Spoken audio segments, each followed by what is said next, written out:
La esperanza requiere de la credibilidad, requiere de la confianza en quien te la pone delante, ¿no es cierto? En quien te propone algo que lo podés percibir como una esperanza, en quien te dice hacia allá, ¿no es cierto?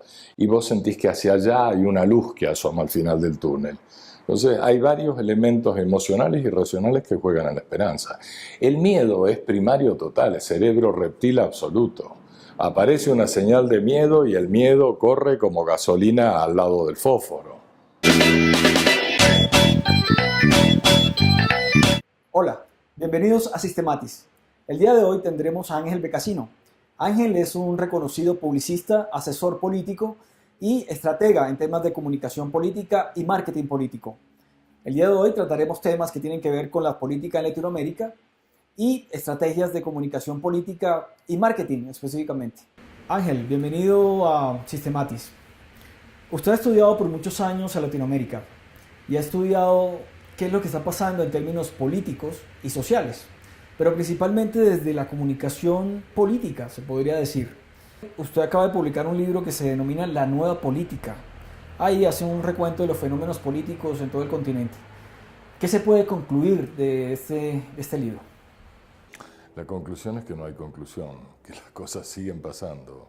En este momento yo estoy trabajando otro libro repasando los nuevos escenarios que se van dando.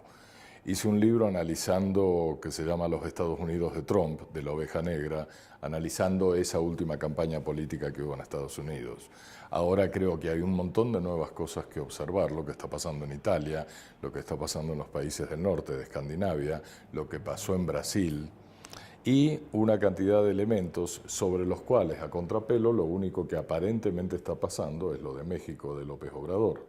Entonces, hay cosas que siguen evolucionando, hay cosas que están cambiando y hay como un reflujo hacia las miradas muy obsesivas del corto plazo en la gente como señal de desesperación frente a la falta de respuestas políticas.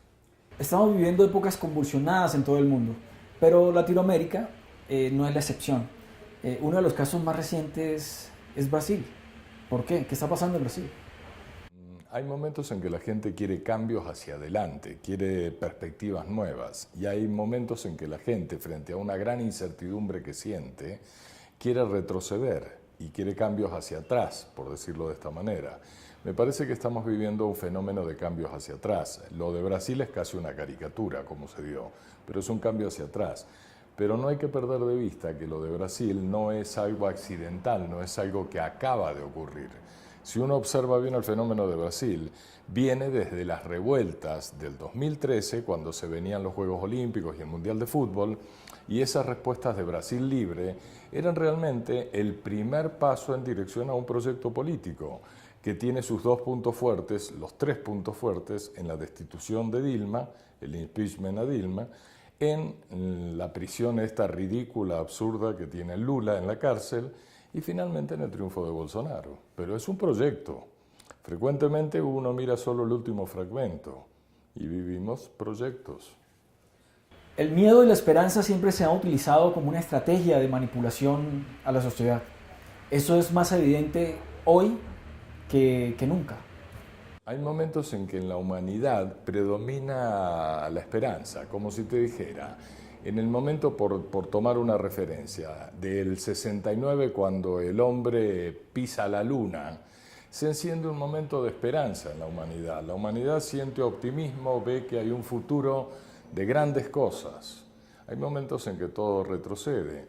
Esta cosa de la caída del muro de Berlín para acá, por señalizar con ese hecho la gran ofensiva neoliberal, dicha en otros términos, y lo que te muestra es un retroceso de la esperanza, por tomar que la esperanza es hacia el futuro, un retroceso hacia el miedo, hacia el encerrarse en lo poco conocido y querer tener seguridades, querer que el mundo no se mueva demasiado, querer que haya algún referente tranquilo que nos marque alguna esperanza en nuestra vida. Una esperanza negativa, ¿ves? Un pequeño fragmento de esperanza.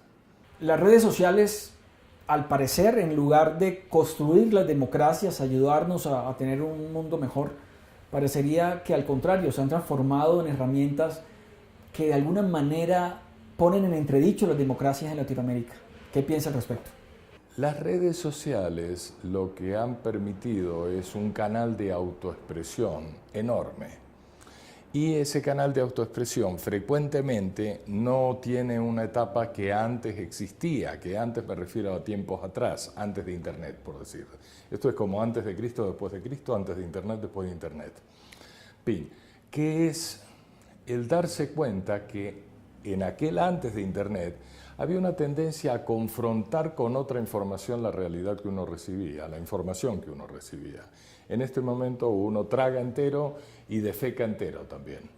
Es decir, no hay digestión de la información, no hay metabolización de la información y qué significa en nuestras vidas. Eso provoca una realidad donde cualquier información pasa por ser verdadera y facilita el manoseo de la mentira como verdad y de la verdad como mentira, que es lo que vivimos, ¿no? Pasa una cuestión con los políticos, que frecuentemente los políticos contemporáneos son políticos muy ansiosos, están, por decirlo así, si me pongo en plan terapeuta, ¿no es cierto?, están nerviosos frente a una realidad que se les escapa de las manos. Entonces sienten que hay que responder todos los temas, por eso el tuit se ha vuelto una especie de vicio, una especie de adicción, pero ya terrible. No pueden parar de tuitear, ¿no es cierto? Y bueno, y cometen las metidas de pata que cometen, etcétera, etcétera. Pero el cuento es que hay esa nerviosidad frente a cuando uno observaba a los viejos políticos, cuando uno observa, cuando uno lee, cuando uno se introduce un poquito en la vida de los grandes políticos que ha habido, ¿no es cierto? En el siglo pasado, para no irse tan lejos ni a Napoleón ni a nada para más atrás. Uno siente la presencia de algo que hoy no existe, que es una especie de serenidad para leer la realidad que viven. Digamos que eran políticos con una visión más estratégica del mundo y con con dogmas a los cuales hacían encajar en la realidad que veían. En la realidad de hoy yo creo que no hay claridad en nada, porque hay una ansiedad por estar tomando decisiones sobre esa realidad que vivimos, sobre esa cosa cotidiana que vivimos. Y hay espacios para radicalismos bestiales que te marcan como si el dogma que ellos enarbolan como la gran banderita fuera la verdad total, el caso de ISIS o el Daesh, como le quieran llamar. ¿Qué es lo más importante en una estrategia de comunicación política? En una estrategia de comunicación política, es decir, de hacer política, lo fundamental es determinar exactamente de qué vas a hablar, qué vas a proponer, qué lectura tenés sobre la realidad y qué plan tenés para modificar, reforzar, alterar esa realidad o lo que quieras hacer. Luego te fijas en qué vas a decir sobre eso de lo que vas a hablar. Y finalmente mirás cómo lo vas a decir, ¿no es cierto? Básicamente una estrategia es definir exactamente cómo te vas a mover en estos tres pasos o tres terrenos. La mayoría no tiene claro de qué va a hablar y por eso está todo el tiempo tratando de hablar de todo. Entonces hay una confusión porque la atención de la gente, del electorado, no está pendiente del político. Hay que ganársela y es difícil ganársela con tanta o bla, bla, bla. Hablemos de algunos de los políticos nacionales en los cuales usted seguramente ha participado en sus campañas. Por ejemplo, hablemos del caso de Gustavo Petro. En el caso de la campaña de Gustavo hay varias cosas. Primero, por falta de recursos, es una campaña que arranca como una especie de horizontalidad, donde cada uno aporta, la gente, es como si fuera una gran minga, por ponerlo en términos indígenas, ¿no? Eso es el arranque de la campaña.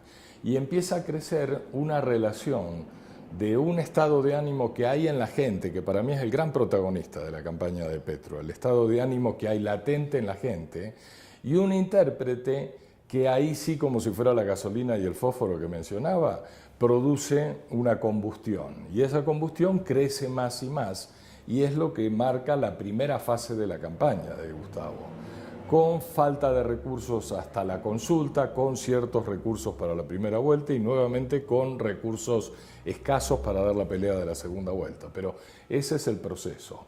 Arranca en el caos, que es la horizontalidad, que son como escamas que se van superponiendo y cosas donde generás ciertas líneas y seguís, interpretás, surfeás sobre las cosas y generás algunos estímulos para que eso se mueve. Es la tarea estratégica, digamos, que hay ahí. El saber leer lo que está pasando y ver cómo trabajás con lo que está pasando, cómo incentivás, cómo parás un poquito, cómo generás nuevas líneas, etc. ¿Qué es lo más importante en una campaña política, en una campaña electoral? ¿La empatía del líder o la estrategia de la misma campaña electoral? Creo que en todas las campañas hay una combinación de muchas formas de lucha para hablar en esos términos, ¿no? Entonces se combinan muchas vainas, se combinan los distintos mensajes que se ponen en juego, se combinan los énfasis de los temas centrales de la agenda, lo que uno llama la agenda, se combina, digamos, la gracia, por llamarlo de esta forma, que tiene el líder y su capacidad de empatía con la gente, y la capacidad de empatía de la gente con el líder, etcétera, etcétera. Hablemos ahora de cómo fue la campaña del presidente Duque. En el caso de Duque, yo creo que en realidad Duque está haciendo lo que es el proyecto al cual representaba. Lo que pasa es que en la fase de seducción que fue la campaña, mostró un encanto, pero un encanto raro, en un país que estaba en ese momento nervioso por la confrontación, por el gran miedo al castrochavismo y demás cosas que le habían sacudido hacia adelante. Apareció Duque como una especie de chico simpático, un gordito simpático de colegio, ¿viste? Haciendo malabarismos de semáforo prácticamente, la pelota en la cabeza, tocaba la guitarrita, hacía cositas. Y bueno, y eso fue la que la gente dijo, uff, es una especie de oasis frente a tanta tensión. Y ese sector que votó el oasis, pero luego se encontró la realidad que significaba el oasis. Muchos líderes políticos llegan con una bandera, hacen campaña con una bandera política, pero cuando llegan al poder parecería que hacen lo contrario. ¿A qué se debe esto?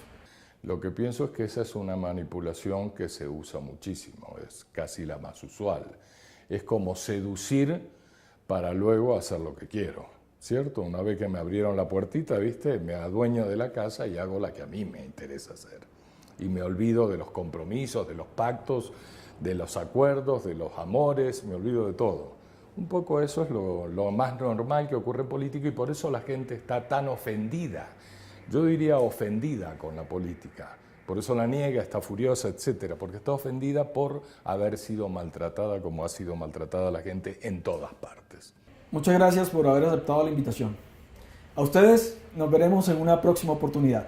Systematis, conoce más.